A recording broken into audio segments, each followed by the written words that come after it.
Dịch vụ tổng hợp tiếng nói được cung cấp bởi Trung tâm Không gian mạng Viettel. Sau cái chết của bà Thúy, những người sống trong ngõ 196 Tô Hiệu, Hải Phòng mong muốn chính quyền cứu giúp hai người con bà đang sống lay lắt. Bản quyền thuộc về Trung tâm Không gian mạng Viettel. Bà Nguyễn Thị Hằng, Phó Chủ tịch phường Trại Cao, quận Lê Trân, thông tin, bà Bùi Thị Thúy được xác định tử vong tối ngày 24 tháng 6. Giọng đọc cung cấp bởi Trung tâm Không gian mạng Viettel. Khoảng 5 giờ chiều hôm sau, người dân điện báo cho cảnh sát khu vực khi ngửi thấy mùi hôi thối bất thường. Tiếng nói từ Trung tâm Không gian mạng, Tập đoàn Công nghiệp Viễn thông Quân đội Viettel. Bà Thúy là người có hoàn cảnh đặc biệt.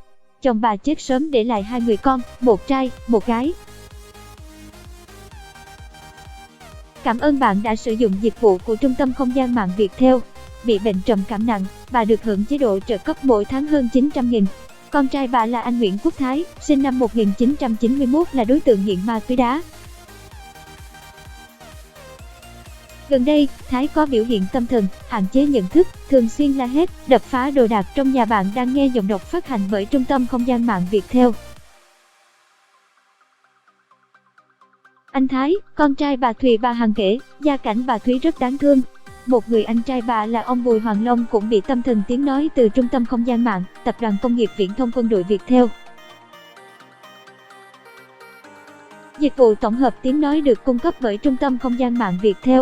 Ngày 28 Tết vừa rồi, ông lên cơn, tự châm lửa đốt nhà. Phường hỗ trợ hơn 5 triệu để đưa ông vào bệnh viện tâm thần, sau đó ông được đưa vào trại tâm thần Hải Phòng.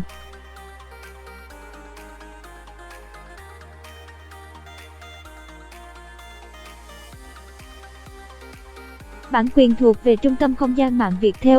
Toàn bộ số tiền trợ cấp được chuyển cho người chị dâu bà Thúy tên là Thu để lo cơm nước cho ba người.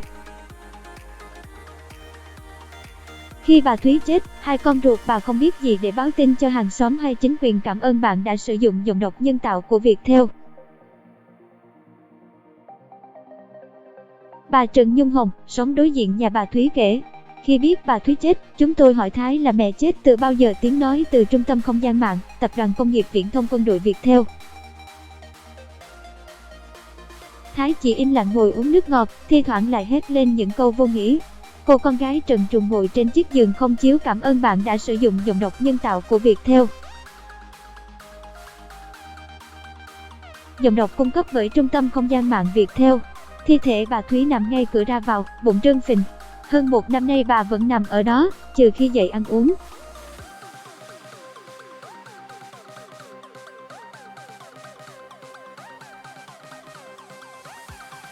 Còn người con gái rất hiền, chỉ ở yên trong nhà. Thi thoảng cô Thi có rên rỉ, khóc lóc nhưng không đe dọa đến ai. Giọng đọc được nghiên cứu và phát triển bởi các kỹ sư Trung tâm Không gian mạng Viettel.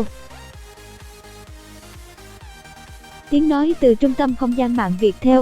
Chị Trần Hồng Nhung, người thường mang đồ ăn cho bà Thúy, mong chính quyền đưa cô Thi đi trại hoặc bệnh viện tâm thần để chữa trị vì hiện nay cô không biết tự ăn, không làm chủ được hành vi. Bản quyền của Trung tâm Không gian mạng Viettel. Từ Tết đến giờ cô Thi gầy đi rất nhanh, người còn mỗi da bọc xương, quần áo không chịu mặc, đi vệ sinh theo bản năng. Cảm ơn bạn đã sử dụng giọng đọc nhân tạo của Trung tâm Không gian mạng Viettel.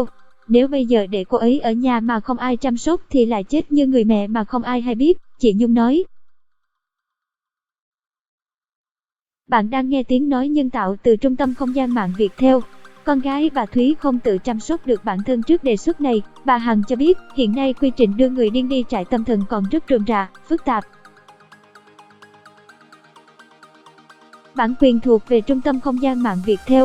Phường Trại Cao mong muốn các đơn vị chung tay hỗ trợ thủ tục đưa các con của bà Thúy vào trại. Mỗi ngày chỉ được một bữa ăn. Chị Bùi Thị Ngọc Hân, cháu gọi bà Thúy bằng bác ruột, chia sẻ, bố chị đã bao bọc ba mẹ con bà Thúy nhiều năm nhưng mới đây bị tai biến nằm liệt giường nên việc chăm sóc gia đình bà Thúy càng khó hơn. Căn nhà của mẹ con bà Thúy vẫn theo chị Hân. Bà Thúy nằm ngay dưới sàn ở cửa ra vào, ăn và đi vệ sinh tại chỗ. Bạn đang nghe tiếng nói nhân tạo của Trung tâm Không gian mạng Viettel. Trong nhà lúc nào cũng hôi thối, không ai dọn dẹp.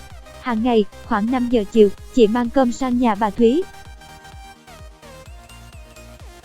Mỗi lần mang thật nhiều cơm và thức ăn để họ ăn cho thật no. 5h chiều ngày 24 tháng 6 tôi đưa cơm sang, bác Thúy vẫn còn sống nằm ở cửa. Tiếng nói từ Trung tâm Không gian mạng, Tập đoàn Công nghiệp Viễn thông Quân đội Việt Theo.